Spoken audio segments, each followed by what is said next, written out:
there are natural resources, okay? Natural resources, anything obtained from the earth, right? Okay, there's three kinds. Inexhaustible is one of them. Inexhaustible resources, which we need to add up here, are like wind power. The wind is inexhaustible. We get wind power from that. Like in the windmills, you've seen windmills before, they can get electricity that way. Solar power that we get from the sun. The sun is an inexhaustible resource. Anna has solar panels at her house, and they help the sun. The solar panels help take the sunlight and turn it into electricity. Okay, and then there's also water, like hydroelectric power, where they can take a river. And that's actually my science project when I was in 7th or 8th grade. I saw if the creek behind our house could generate enough electricity to run our house. It couldn't.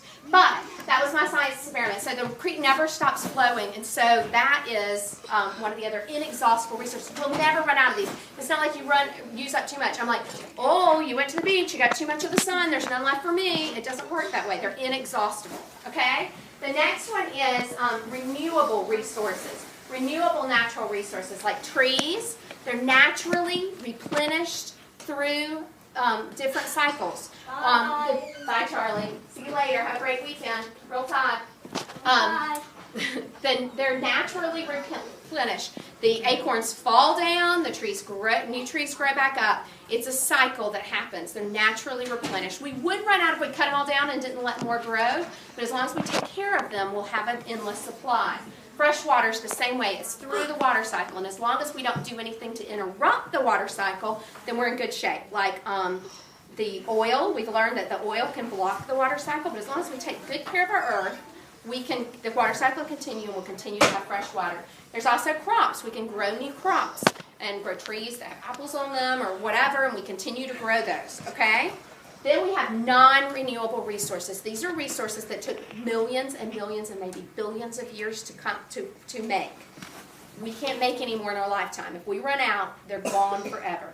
When they're gone, they're gone. That's what you have to know about non-renewable. When they're gone, they're gone. Okay?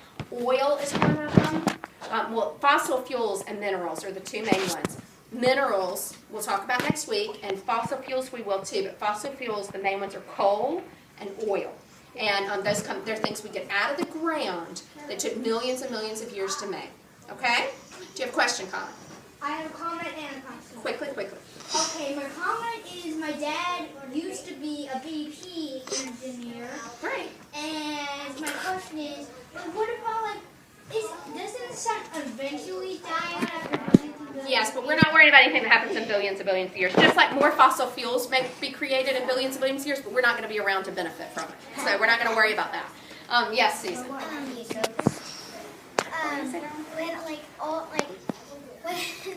Don't we use oil a lot, and when it runs out, we're trying to find a different way? You're right. They're trying. That's one reason they use solar power and wind power and things, because they want because they know when all the oil's gone, it's gone. And we use a lot of it now. You used it in your car this morning. You may have used it to heat your house. There's so many things we use non-renewable resources for, and we're trying to get to a point where we use less and less of them, because otherwise we're going to run out one day, and we're going to be in a heap of trouble, right? So when non-renewable resources, when they're gone, they're gone. There's not going to be any more. So we have to be good stewards and only use what we need. Okay? And you can cut us, Joshua.